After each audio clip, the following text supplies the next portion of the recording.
This is The Baseline, discussing the hot button topics of the NBA. Welcome, everybody. You're tuned to The Baseline. Cal Lee, Warren Shaw, discussing the hot button topics of the NBA. Christmas is upon us, and this may be one of the final episodes that we are giving you for the 2016. I mean, it's just absolutely amazing how quickly time has flown by. It was only just yesterday we were talking about the Cleveland Cavaliers doing the unimaginable, taking it 7 games to one of the more dominant teams over the last few seasons with the Golden State Warriors. And here we are again, full circle with the Christmas Day rematch. And we're going to preview it all. We got 5 excellent games taking place on Christmas Day, and we're going to break them down to you and yours. So we appreciate you all climbing on board, getting ready to download and discuss. You know, I got to roll out the red carpet to my right-hand man, 50 grand NBA aficionado, my man for www.shawsports.net, Big Kahuna PNC, my brother from another mother, Mr. Warren Shaw, repping out of Fort Lauderdale, Florida. Holla back at me, Mr. Shaw. Is Santa wearing Ray-Bans down on your side? He's always wearing Ray-Bans out here in South Florida, man. It doesn't matter, what time of year it is. It's always sunny. I prefer Oakleys. I'm kind of an Oakley man. I can dig it. I don't really have designer sunglasses. You know what I mean? Those people out there with their Versace's and their Gucci's and all that, but it's not really my lifestyle. I keep it simple. But definitely down here, it's lovely. It doesn't feel like Christmas at all ever. It's always 80 degrees and up in the South Florida area. But kudos to you and salute to all the fans listeners for May Baseline and NBA Christmas right around the corner. We're going to preview these games, man. Some great matchups and some, I guess we'll watch it because it's on TV stuff. It's going on as well, too. Yeah, I guess I don't know which matchup you're probably going to be saying gives you that kind of feeling. Let me apologize in advance to our fan base listeners who are of that matchup that we'll have to preview.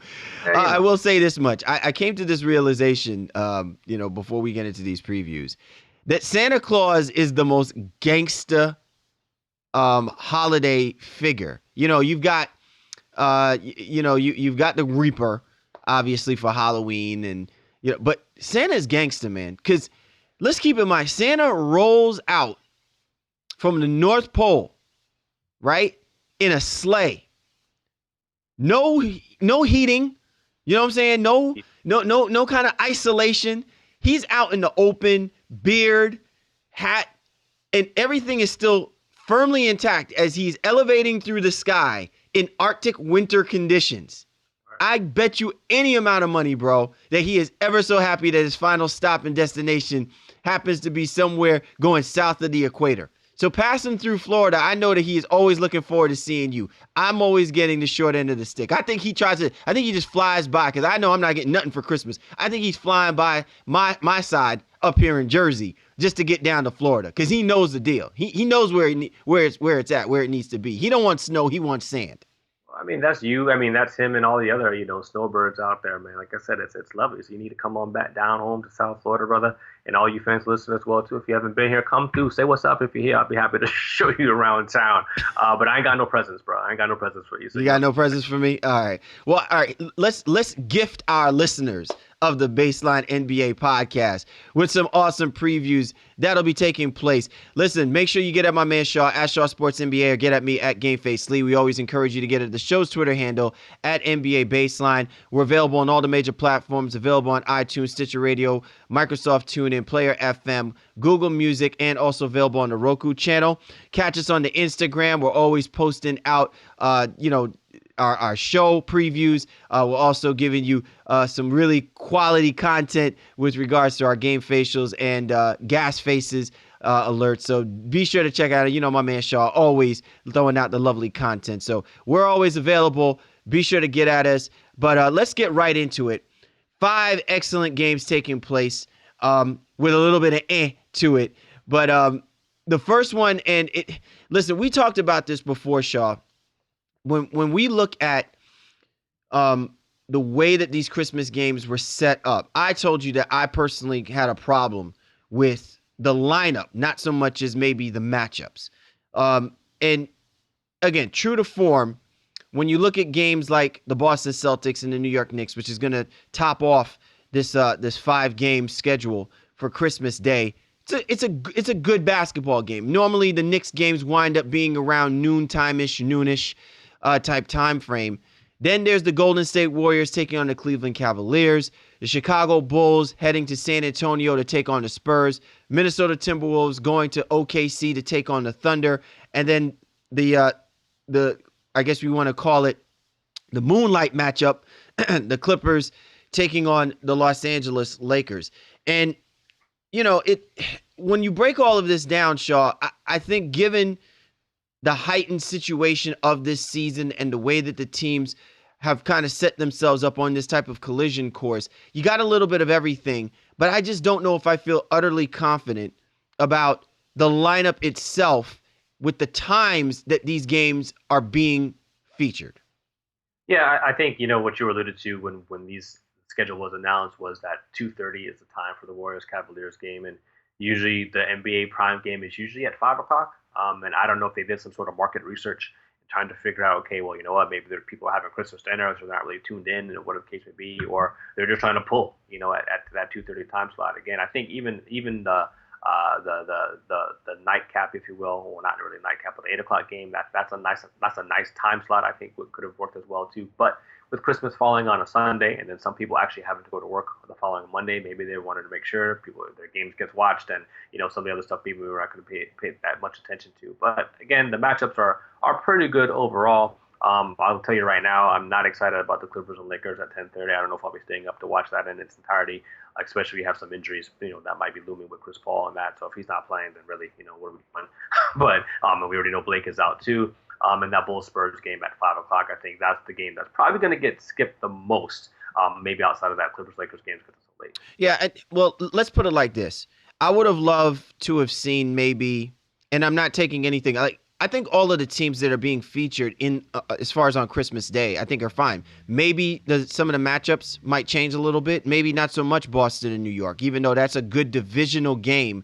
And both teams are vested in this. The Boston Celtics, and we're going to be previewing them like in a couple of seconds. The Boston Celtics are coming, are rolling in hot. The New York Knicks trying to find their legs underneath them. They look pretty strong over, a few like almost a week ago, but have kind of faltered some. And then there's speculation, about Kristaps Porzingis possibly injuring himself, albeit I think he's going to be fine for that game. And then you look at the two teams that we think, we're certainly going to be a level of excitement, and we're just hoping that they live up to that hype with the Minnesota Timberwolves and the OKC Thunder. The young budding team under Tom Thibodeau versus the Brody and his bunch. And, again, great quality game. But wedged in between it, the Bulls and the San Antonio Spurs. And look, not for nothing, but still, two of the most boringest teams playing, in the NBA, and they're sitting at the 5 o'clock slot. So I don't know if it's just, they're giving Greg Popovich and the Spurs their just due or something, like because of the years of never giving them that kind of respect. But I just kind of look at the way that this has all been set up, and I say to myself, man, you probably could have flipped this a little bit better. Maybe see the Celtics take on the Los Angeles Lakers. The Clippers take on the San Antonio Spurs, because I think a good rivalry has kind of really emerged out of this, especially with what they've done over the last couple of years through the playoffs, and then you can get away with the Bulls versus the Minnesota Timberwolves, ergo some really young budding stars and a couple of veteran guys, old schoolers like Wade and Rondo, against the new schoolers. So I think you could probably have gotten away with that without completely compromising the whole idea around the rematch between the Golden State Warriors and the Cleveland Cavaliers. Yeah, I mean, it's hard. There's a lot of teams or a lot of players that I wish were featured. I think to some degree that maybe the NBA did a disservice to maybe like a team like the Raptors. Again, maybe they don't have the most catchiest of names in DeRozan and Kyle Lowry, but that's a team that just deserves to be highlighted one way or the other. And the fact that they're not on the Christmas Day schedule says a little bit something to me. You'd figure all the conference finals teams would be able to get in there, and unfortunately that didn't happen. I guess really technically the only one that didn't.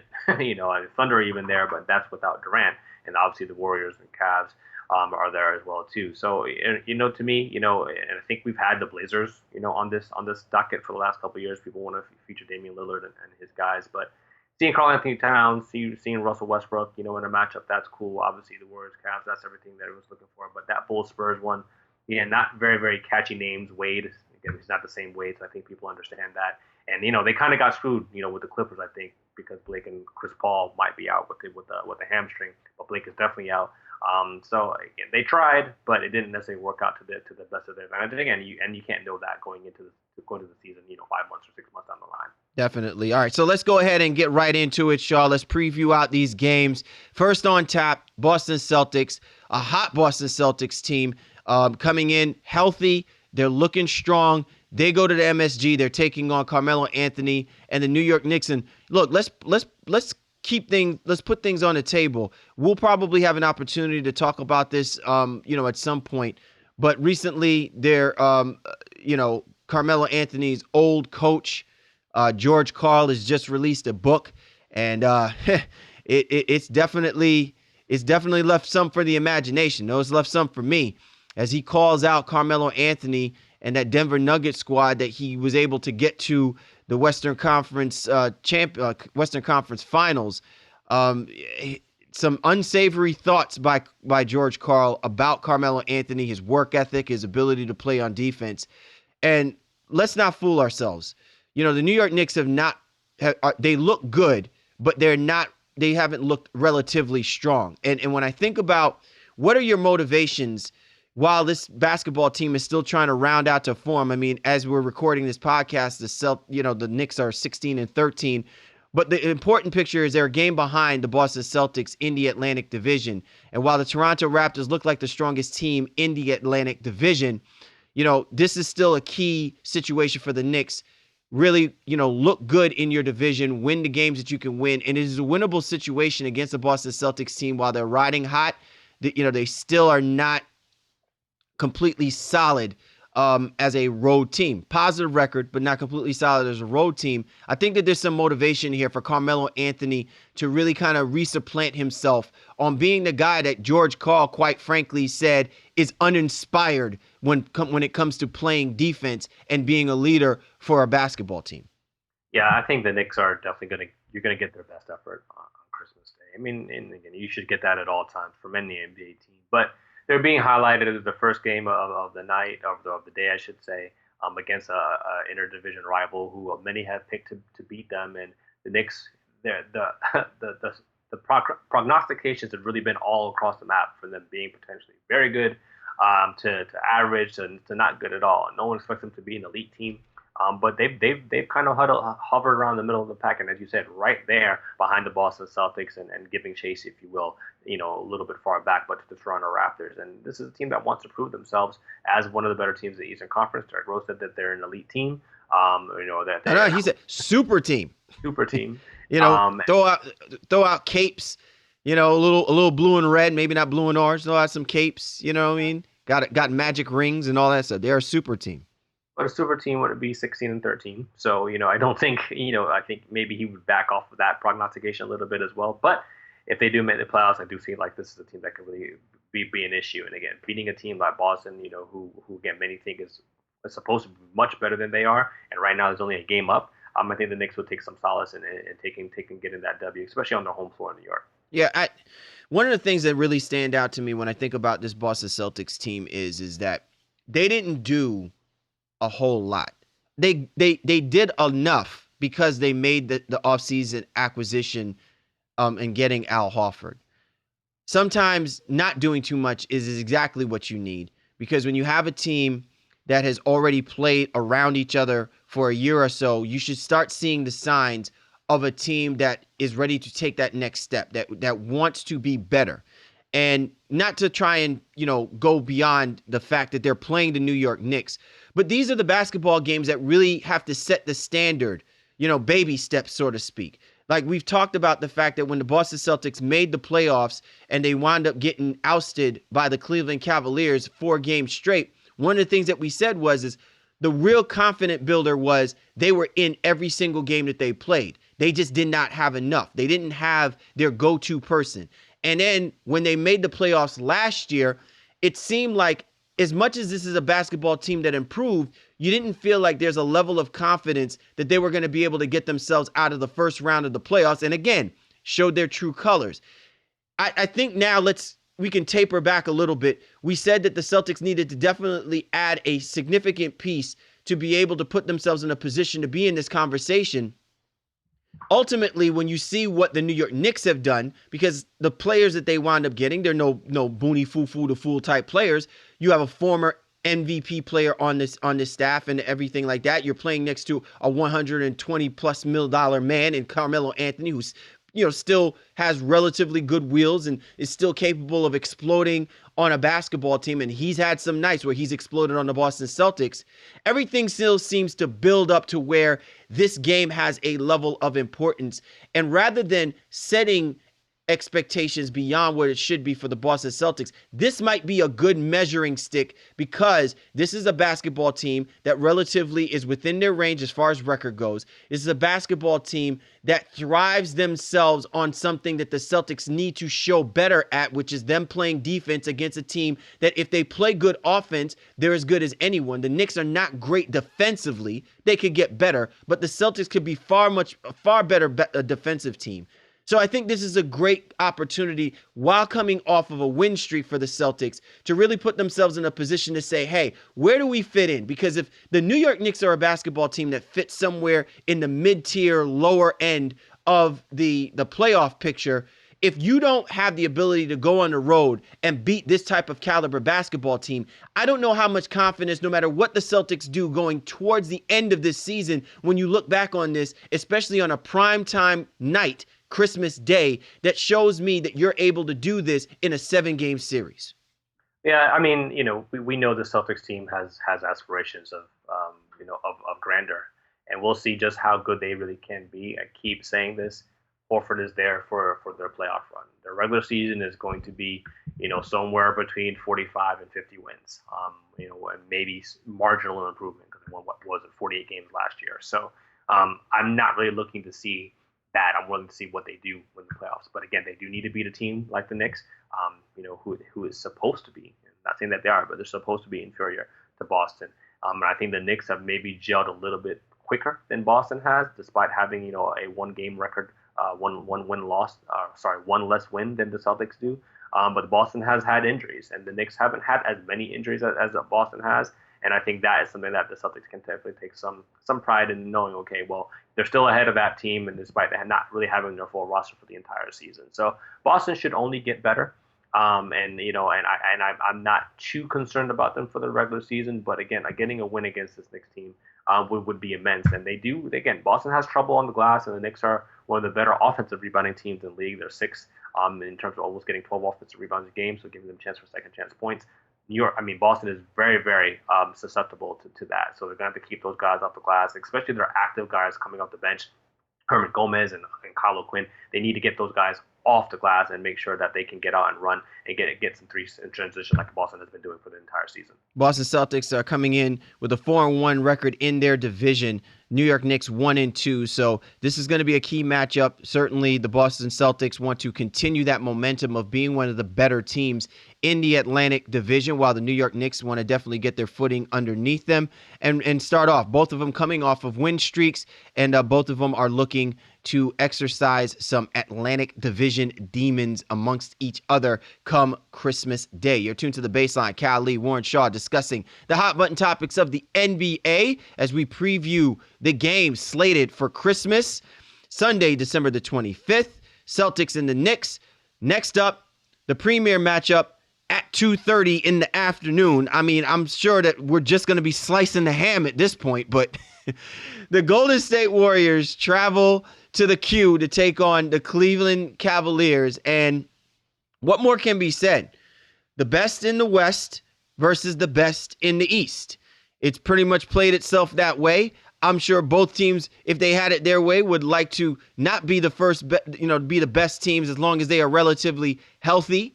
But coming in, we knew this was going to be the game because everybody wanted to see what this new look Warriors team, how they would fare up against the Cleveland Cavaliers. And unfortunately, the Cleveland Cavaliers, as impressive a record as they currently have right now, are they're limping in to this particular matchup. And so I don't know how much you really can hold weight to this particular game whether or not the Golden State Warriors would blow them out if the Cavs are fully healthy. But not having J.R. Smith, not having Kevin Love, I think are significant losses enough when you're dealing with a fully loaded Golden State Warriors team coming in very hot, especially after a disappointing loss that has now prompted their current win streak that they're on.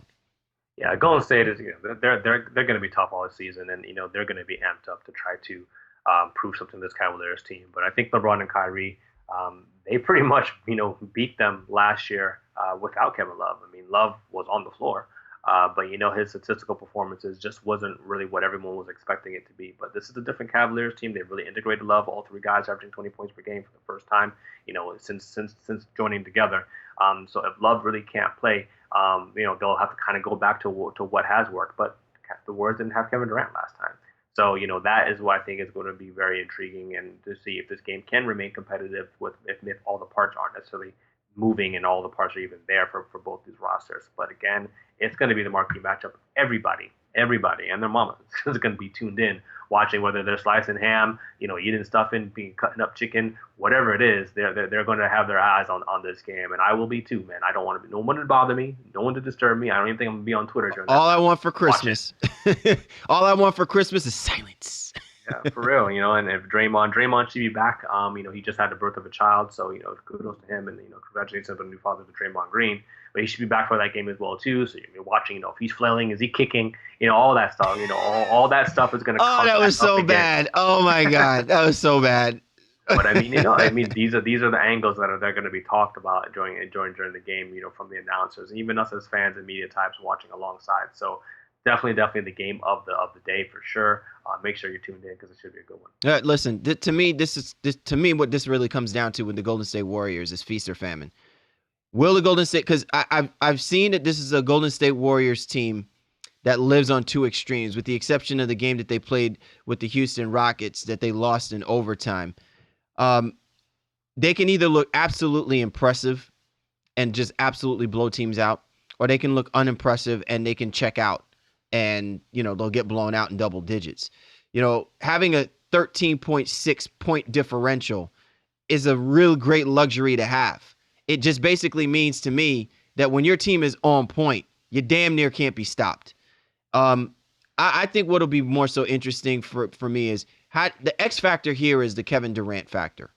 No one's accounting for the fact that Kevin Durant, amongst anyone that you have there on that Cleveland Cavaliers court, is playing at a level that really under the radar should be rivaling what we're seeing from, Westbrook, from Harden.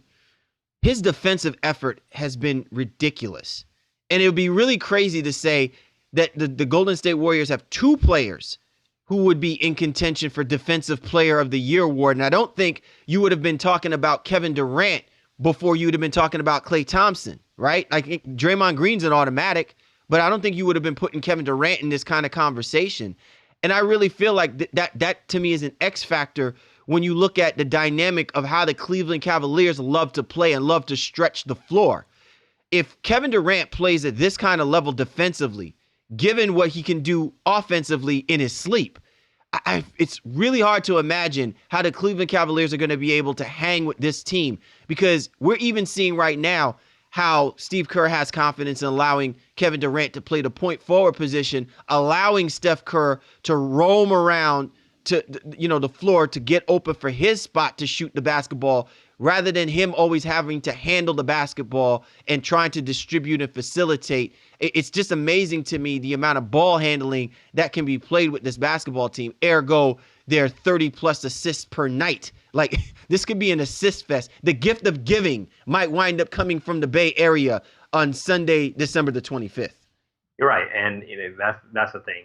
We knew this going in, that the Warriors are going to be a team that can hit you from all angles, and everybody can pretty much handle the ball, everybody can pass the ball, and that's the problem for anybody, even a team like Cleveland. So, do they have enough people who can stop or kind of get in the way, and will they have enough even offensive firepower to keep up with Golden State? But I think with the game being in Cleveland, it always gives you a little bit of a boost. It is obviously a finals rematch as well too, so I think that's going to help, give the Cavaliers that boost that they need, at least early on, to make sure that they stay competitive. But we'll see how it goes, because again, like you said, Durant is I think this is his best season. Understandably, he has an MVP season under his belt, but I think just what he's doing on both sides of the basketball, like I said, we've never seen him play defense like this. And this Warriors team is one of the top rated teams defensively right now. So if they can continue this and they show anything like they've been showing in the regular season on Christmas Day, it could be a real interesting game for Cleveland. But again, I never want to count LeBron and Kyrie out. It just depends how hard do they want to go. Are they trying to send a message, or are they just going to be like, okay, you know what, it's December. What good does it come out of really going as hard and trying to get at these guys right now, because they're probably going to be meeting again sometime in May and June. Real quick, Shaw, I want to talk about attitude, because I feel like that to me is going to be the key element. What kind of mindset, what kind of attitude will the Golden State Warriors have? It is a regular season game, and we're making much of it because it's Christmas Day. It's a primetime premier game. It's a rematch. I'm thinking about it more so about all the residual chippiness that took place through the course of that NBA Finals. I'm not talking about, the fact that Steph Curry just did not play well in the Finals. I'm talking about the 2 blocks that LeBron James made on Steph Curry in the Finals. Impact blocks that was complete memfest on Steph Curry. The look that LeBron James gives to Steph Curry after those blocks, and the nudge, Draymond Green, the stepping over Draymond Green and Draymond Green getting ejected, and then getting suspended for that one game. I just feel like let's not act like we're going to play this down. I believe that a lot of this is going to be initiated by Draymond Green. I believe that the enforcer, quote unquote, who will likely be Tristan Thompson, is going to have a say in this particular basketball game as well too. Richard Jefferson, I've known, he used to be a real quiet, we've often said, where's our man's gumption? Like, when he played with the Spurs, where's his gumption when he played with the Nets? He's got a little bit of attitude in him now that he plays with the Cleveland Cavaliers. Maybe because he recognized the fact that he wants to win a ring, and he recognized that this was the window and the opportunity to do that. I just feel like there's going to be some tension in the air, and it's not necessarily reflective of bad blood as much as it is remembering what happened and how it happened in that NBA Finals. Yeah, but I think, to your point, and maybe even a little bit to the left of it, is I think this means more to Golden State than does Cleveland at this point. Cavaliers are obviously the champs, so they are, and they're playing at home, so they have everything kind of going for them in that way. Do they need to send a message? I don't know. If they lose, it's at the end of the world. Does either team lose at the end of the world? I don't think so. But Draymond has already said that he wants them, and he'd love to meet them again in the finals, and I think he's going to be extremely amped, as you said, and he's going to be the catalyst for a lot. But if I'm the Golden State Warriors, I would be sending a message, because I think a message was sent by the Cleveland Cavaliers when they won that game 4. When they won that game 5, that you're just not gonna disrespect us. And I think part of that came from the way that the Warriors beat the Cavaliers in the previous finals, right? It's again, so what I'm saying is it's not so much the fact that this is about the regular season as much as it's about the players, the characters that are involved. You know what I'm saying? And the main characters that are involved, I really think ego, I really think their mindset, I think their attitude, I think the way that they're going to carry themselves is going to say a lot about the opportunity of them seeing each other Sunday, the opportunity of them seeing each other one more time in the regular season, and then doing what's necessary to make sure that they will be seen come NBA Finals time. Yeah, and I think whatever happens on Sunday, will determine a lot in terms of how much angst is going to continue to be built, because then they meet again, I think, on MLK, and then we'll see what happens when the playoffs come, if they do meet up again in the NBA Finals. But you're right, I do feel like there's a lot of the push is going to come from some individual personalities on these rosters. I think LeBron is going to have his team playing it cool, like, oh, it doesn't matter, et cetera, et cetera. Yeah, it's the big game, but it's only December, et cetera, et cetera. And I think Draymond has always going to keep it real and saying that they want to beat those guys. And we'll see what Durant has to say about it too. Is he going to? Yeah, I mean, he's getting thrown into the fold. Is he gonna get into the beef and just say, you know what, we want to get this, as somebody who wasn't a part of it, as a person who got beat by Golden State a season ago. So for me, those are the storylines that you definitely want to tune into. But again, gotta watch it, man. It's gonna be a great game. It's gonna be a great game. One other quick thing to add about this whole thing with Kevin Durant, and you brought up an excellent point. And I don't know if you noticed this, but Kevin Durant has been talking a little bit, right? Like I'm not saying to the media, I'm saying on the basketball court. Like Kevin Durant, there's a little bit, there's an air of I don't want to use the word arrogance yet, because but there is an air of attitude in Kevin Durant that I have not seen in recent years. I don't know. It's kind of interesting because he's doing it with a basketball team that are kind of like, the nice guys, right? Like the baby faces. Everyone was all in love with the Golden State Warriors up until what happened to them during this last playoff run and losing in the finals, and then them getting Kevin Durant. Now they're the supervillains. But when you watch Kevin Durant on that basketball court and they zoom in on him, I mean, he is chirping to people. And maybe they don't focus on it as much as they did before, but there's more of that chirpiness in him to make a statement about this team that he's playing for and what he's trying to do.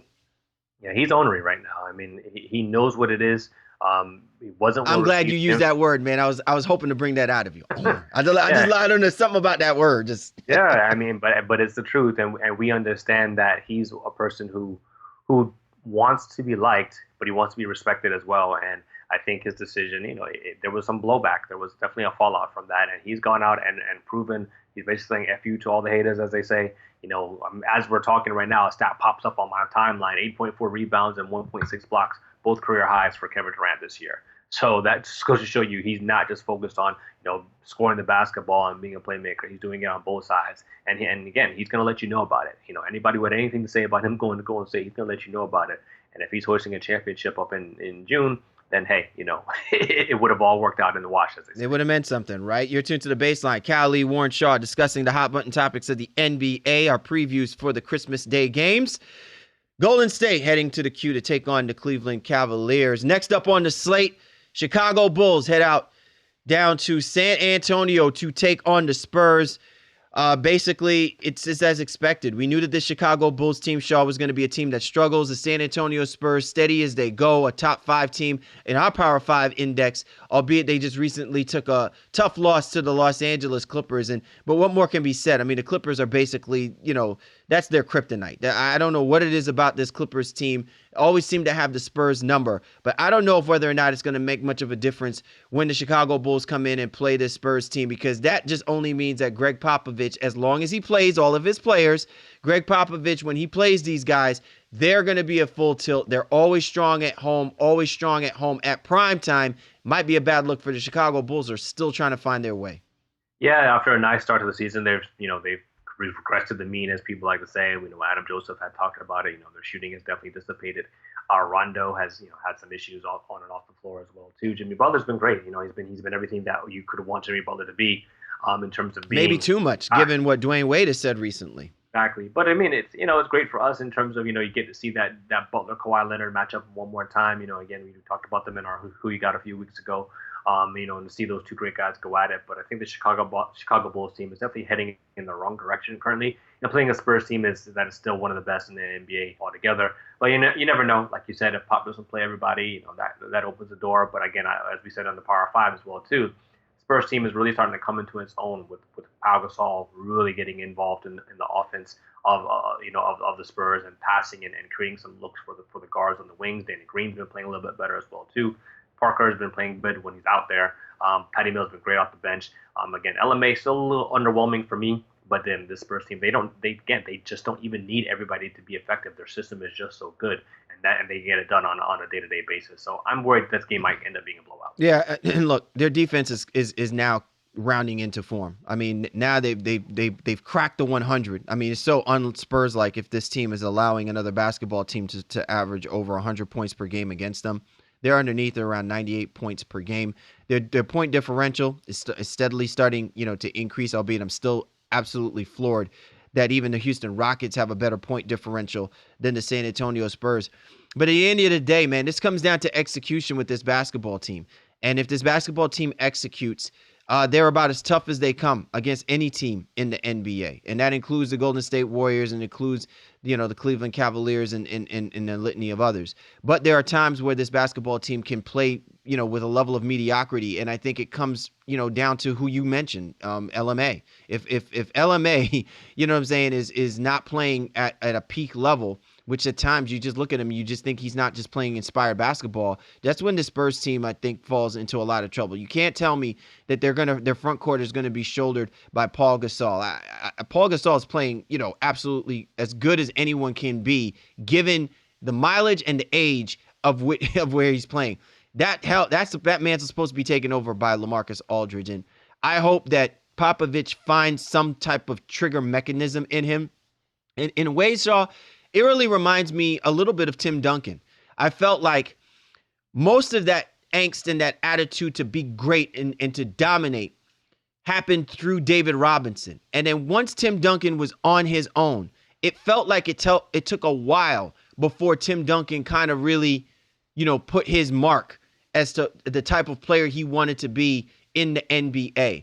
Because a lot of it was being shattered by the fact that Shaquille O'Neal was playing with the Los Angeles Lakers at that time. And everybody wanted to see that matchup between Tim Duncan and Shaquille O'Neal. And that matchup never really came to that hype that we all thought it would be, because Tim Duncan, he was more of the fundamental sound. He never played with brute force. He didn't physically want to challenge people. He was a scheme kind of guy. Popovich always protected Tim Duncan until the back end of the career. You just saw a light flick for Tim Duncan. He suddenly wanted to be that guy. Like, he wanted to be physical and he wanted to play up against the best dudes. And I feel like that's where LaMarcus Aldridge needs to get to if this Spurs team wants to go on another one of those stretch runs where we talk about the Spurs as a championship dynasty. Without that element, it's not going to happen. Now, it's not going to happen, and it doesn't need to happen against the Chicago Bulls, because the Chicago Bulls got nothing in their front court to offer LaMarcus Aldridge. But still, this is where I'm saying that San Antonio Spurs have to start showing themselves and making their mark. If LaMarcus Aldridge wants to be that guy that got paid all this money, he's got to show up on these primetime premier games, and it should start this coming Sunday against the Chicago Bulls. Yeah, but I mean, it's just not the Spurs way, and I think this is a different era in terms of, like, now we have the maintenance plans, and we're trying to make sure we save guys for the playoffs, where that necessarily wasn't always the case, especially in the early days of Duncan. And LaMarcus, again, put it blank, he's their quote unquote next piece, if you will. Kawhi is definitely, I think, more their franchise player now, but LMA doesn't have the Duncan-like qualities and things like that. But remember, he turned it on, and he turned it on in an amazing way in the playoffs last year. And I think towards the end of the season is where he started to get it going. And with the way that the Spurs just tried to maintain their guys and get them up to speed little by little, I think maybe that's what they're doing with LMA, and letting Powell get some touches now so that he can feel more comfortable, so that everybody can be contributors. But again, I firmly agree with you. I just feel like he should be doing a little bit more on a regular basis. Again, you don't want to throw the contract out there as much, but I just feel like, again, he should have some more statistical impact on a regular basis. But it doesn't matter. They're winning. So, the Spurs do what the Spurs do, and we'll see what happens on Christmas Day with those two teams, the Bulls and San Antonio. Again, that's the game I may not pay too much attention to. Well, let's not get it twisted. Even that contract that LaMarcus Aldridge received, signing with the San Antonio Spurs, it ain't like, Tiago Splitter. It's like, you're getting production from LaMarcus Aldridge. I'm just saying I want to see a little bit more bite to his bark. Like that to me is what I would like to see. And I want to see that when they're playing in those premier games. He's clutch. He's definitely clutch when it comes to the playoffs, but I want to see some more bite in him. All right, Shaw, let's go ahead and move things forward. Minnesota Timberwolves taking on the Oklahoma City Thunder, albeit the Minnesota Timberwolves have not looked really good throughout this first, quarter of the season, a little bit more than the first quarter of the season. They have picked it up a little bit recently. The Oklahoma City Thunder has surprisingly been a good basketball team, but clearly you can see when they're not healthy and everything is on the shoulders of the Brody, there's still some deficiencies within that team as far as being able to score the basketball consistently. albeit this might be a very decent matchup. It's not a prime time 8 o'clock type time frame matchup in my opinion because of how disappointing right now the Minnesota Timberwolves have been so far this season. But there can be some exciting basketball to be played and to be seen. You're highlighting some of the youngest talented basketball players in our sport. So this might call for a very good and competitive basketball game, especially since it is a divisional game when it comes to the Timberwolves and the Thunder. Yeah, this is a rarity. I think you don't often see teams sub 500 and that far below 500. On Christmas Day, and we'll have two of those matchups with the Timberwolves. Being way down there, and the Lakers also too on I think losing 9 of their last 10 games as well. So, but this is the matchup that everyone wants to see in terms of watching Karl-Anthony Towns. I think is his introduction to the league, if you will, to the common fan, I should say, really, because those of us who know this guy is an amazing franchise player. But seeing Karl-Anthony Towns under Tom Thibodeau, he's really starting to flourish, and finally starting to put up some of those gaudy stats that we thought would be happening from day one of this NBA season. Getting to 15, 16, 17, 18 rebounds now with his 20 points per game. Wiggins has been good, tailed off a little bit at the beginning of the year, but as your boy Zach LaVine has been just, I think, one of the bigger surprises of this NBA season. It didn't peg him to be a 20-point per game guy coming into the season, but he definitely has lived up to to all the hype that he had coming in as a draft pick and more. I think he's really, really developed and matured. So that's a lot of fun for the fans to watch this young team that should be one of the better teams maybe in the next 2 years or so. And then with OKC, we know what it is. Westbrook just doing what Westbrook does. Let Russ be Russ, man, and you'll always be entertained by that. Hopefully Oladipo will be playing and giving him some help on Christmas Day. We're not too sure. Still dealing with a wrist injury. But if not, this could be one that the Cavaliers, the Timberwolves are able to come on the road and steal potentially on Christmas. Well, let's not get it twisted. It's not like Tom Thibodeau has wielded defensive magic for this Minnesota Timberwolves team. I mean, right now they're yielding over 106 points per game. So I can expect this to be a high-scoring affair. Gorgui Dieng, I think, has really come on as of late. Karl-Anthony Towns, what more can be said about that guy? I like the matchup between him and Steven Adams, and I want to see how much physicality can Steven Adams impose on the versatility, the game of versatility that Cat displays. And I look at Zach LaVine. Can Zach LaVine man up to take on Russell Westbrook, stay with him? I know at times that's probably not going to be the case, just simply because of the way that Donovan uses Westbrook in order to get his shots off.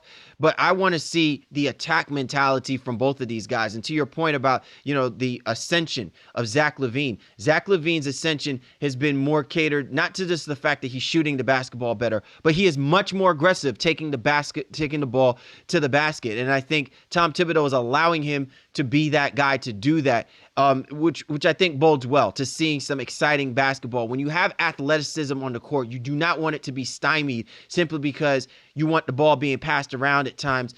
Unfortunately, they don't have those type of pieces like the Golden State Warriors have, or maybe like the Cleveland Cavaliers have.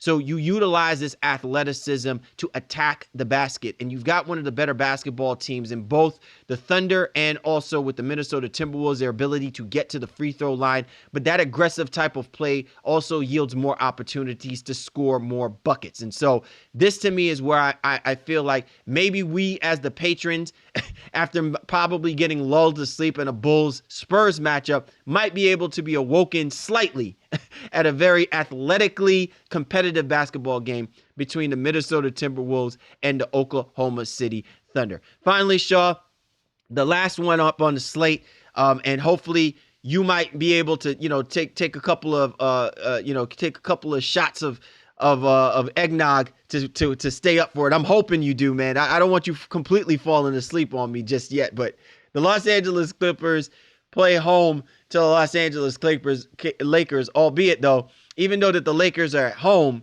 it seems like the Clippers seem to own the staples, over the last few years. So I don't know who really is the home team on this one. Yeah, I mean, it's going to be one of those games where the LA faithful will.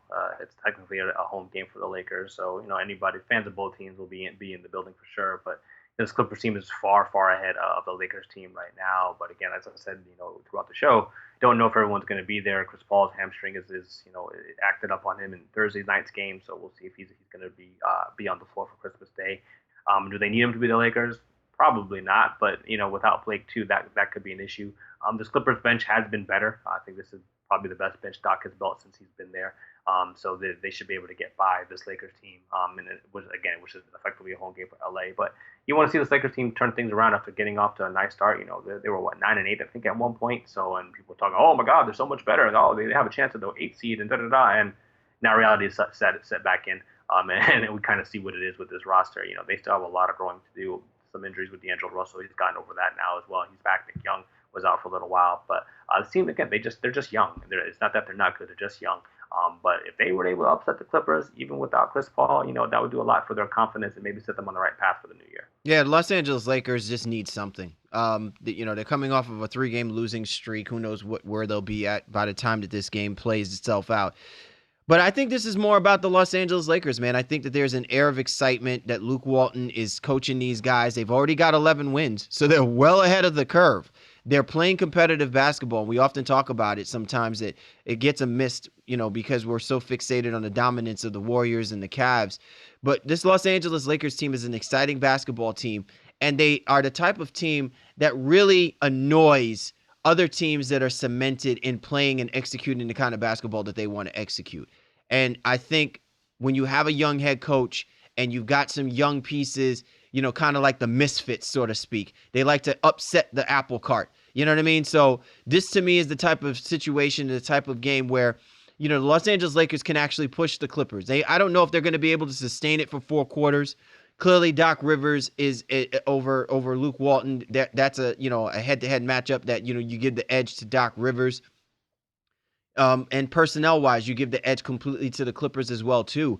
But I think overall heart and hustle might go to the Los Angeles Lakers. And if they find a way to be able to carry that through for 4 quarters, you know, they have as much as opportunity as any team to possibly win the basketball game. Will they do it? I don't think so. I think ultimately this still is a basketball team, very, very, very, very young on the defensive effort front. And when you got J.J. Redick running around there jacking up threes, which he will hit a high percentage of them, this basketball team is not good at defending the three. You know, this is going to be the type of game where the Lakers are going to have to score points. And, you know, look, the Clippers have shown a propensity now to give up points. So before they were the most dominant defensive basketball team. Now there are holes exposed. I mean, you know, a dam can almost be leaking with the way that their defensive deficiencies have kind of surfaced now over the last couple of weeks. So I'm expecting this Lakers team to push the Clippers a little bit. I don't know if they're going to be able to hang and sustain it. But this to me is more about the Lakers and the youthful talent and the exciting basketball that can actually be an opportunity to be displayed on primetime networks. Yeah, I think that's the key there. You know, for them to get a chance to showcase their skills on Christmas Day, that's going to go far for this young team. It's like, you know, that's exciting, and it gives you that feeling of the old time Lakers, you know, that were always on Christmas Day, and the Showtime Lakers that everybody, you know and love. And I think for these young guys, Russell, Ingram, Randall, all of them, they're going to be so excited to be able to get out there and showcase their talents on, and again, in a primetime matchup. Although it'll be late for the East Coast people. That's even if it starts on time, which they usually don't. But nevertheless, I still think it's a great matchup that they can live through, and definitely something that they can remember, you know, through their early part of their young careers. Again, it should be fun to watch, but, you know, like I said, we'll see. Yeah, so all of you Christmas Story marathon watchers, you can afford to allow one basketball game. It's going to be like 13 hours of basketball straight. I mean, only one game at a time, but seriously, it's going to be like 13 hours. You can't miss, man. You can't miss. Yeah, man. I mean, again, I'm going to tune in for most of it, I'm sure. But, you know, we're all going to need a little break and spend some time with the families. But definitely, you know, hope everybody has a happy holidays and hope they enjoy this Christmas preview. And make sure you're tuning in and tweeting with us, you know, during some of the games. You know, I guess we'll alternate, you know, when we're on, you know, as we both have our respective families that we need to be taking care of. But it should be a lot of fun overall on December 25th. Yeah, December 25th. So great. Again, this is what the NBA, this is their night where they, you know, profile and feature, you know, some of the great basketball teams that they have. And again, for the avid fan, you know, you don't get an opportunity, whether it's being during the daytime or even the evening time, to have these kind of games, you know, in your living room. So, you know, it's usually about football around this time of the year, you know, playoffs and everything like that. hot stoves topics with baseball. Hockey is in full effect. You know, obviously with me, I recently went and saw the New Jersey Devils take on the Philadelphia Flyers. And let me tell you something, ain't nothing like watching a hockey game live and in person, man. It rivals going to an NBA basketball game. And so it's really great to see sports at a high level being played on Christmas night.